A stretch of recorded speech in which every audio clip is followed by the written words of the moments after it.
After Donald Trump's rally at Madison Square Garden, Puerto Rican stars like Ricky Martin, Bad Bunny, and J-Lo are calling out a tasteless jab at Puerto Rico. During the rally, comedian Tony Hinchcliffe said, quote, "There's literally a floating island of garbage in the middle of the ocean right now. I think it's called Puerto Rico," end quote. The stars quickly took to Instagram with Ricky Martin commenting, quote, "Esto es lo que piensan de nosotros." This is what they think about us, which means that, okay? Luis Fonsi also responded saying, "We are not okay with this constant hate." Watch this. I don't know if you guys know this, but there's literally a floating island of garbage in the middle of the ocean right now.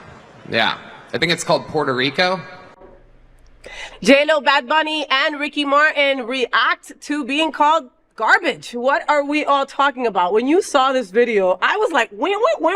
Like, I'm still so surprised at maggots. I'm blown away by it. It's ridiculous. It's stupid. It's, my biggest issue is that Trump didn't denounce it. He could have said, well, no, I don't believe this. Like, this is ridiculous. He shouldn't have said this. He hasn't denounced it. And then people have started to flip this because Biden made a slip up. I don't know if you saw this. Biden subsequently made a slip up saying that Trump's supporters are garbage. And so people have rallied against Kamala Harris and Biden. However, Trump has called everyone that opposes him maggots, garbage, slum, deplorables, just deplorable. He's called everybody everything in the book, and yet because Biden made a slip up, Biden's having challenging times, you know, like he slipped up, he apologized about his comment. Kamala Harris distanced herself from it, but yet people have still lagged onto this. Yet Trump has called us so many disgusting words, and people don't hold him accountable. And his double standard's ridiculous. It's such a double standard. I mean, he even said the other day about Liz Cheney, about how basically rifles should be pointed at her. How do you say something like that and not be arrested? Even worse, he said something about folks like you in the media, people who are media folks, right? He was at a rally yesterday, and he said, wait a minute, there's a glass case in here. There's not a glass case in here. The media's right there. I'd be okay if they shot the media before me. Literally, egging people on to do bad things towards people. But, I think the other issue that I have here is for the Puerto Ricans who still support these folks. Yeah. These folks don't give a shit about you. They don't. They don't care a damn about black and brown people. No. I hate to say it. No. Or LGBTQ people, right? They don't care about us. No. They just care about preserving their whiteness. They care about preserving, society the way it was and not the way it's evolving. Yeah. And I really, to the bottom of my heart, I think this time hopefully is different. It feels like 2008, even more hyper than 2008. And I'm really hoping that, that this election, things change and that we have our first woman president. Oh my God, I should see your lips. Which, I know this is about the garbage, but we haven't even really talked about, I know some of us have talked about the significance of it. Her campaign hasn't focused on the significance of if she does win, the first woman. Wow. Yeah. That's monumentous. I remember how 2008 was, right? It was big for me having the first black president. Yes.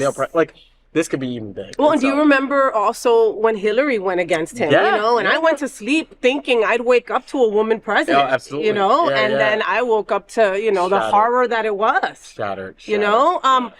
Maybe there's a bright light in this stupidity, right? Maybe Puerto Ricans will, my stepfather's Puerto Rican. I was raised with Puerto Ricans. I'm New York, New Rican capital of the world, you know what I mean? And I knew a lot of Puerto Ricans growing up that didn't vote, right? That were just we're good. We're good as a territory, as a commonwealth. We're good. Right. We don't got to do much. We're going to get the help from the U.S. without actually really supporting and voting. Maybe this alarms people and makes them have to. To your point, I think it is. So I was listening to MSNBC earlier today, and there is an organizer from Pennsylvania who left Pennsylvania, battleground Pennsylvania, to go to Orlando, of all places, because it has a large concentration of Puerto Ricans.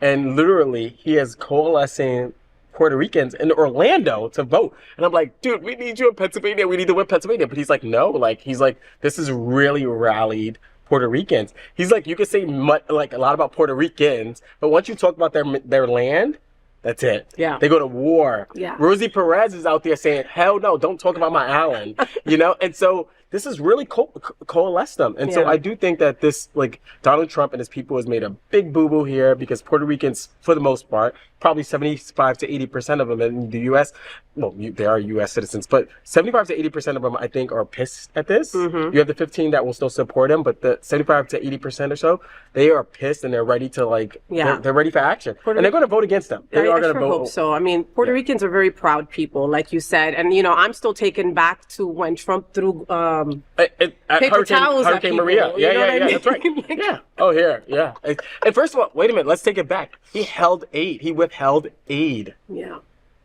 To Puerto Rico after that hurricane. Yeah. He withheld it. And then finally they gave some aid to Puerto Rico. And then I'm throwing And can I tell you that they've never been the same? No. Like, you know, some of those places are still not to where they were before. And it's been freaking years.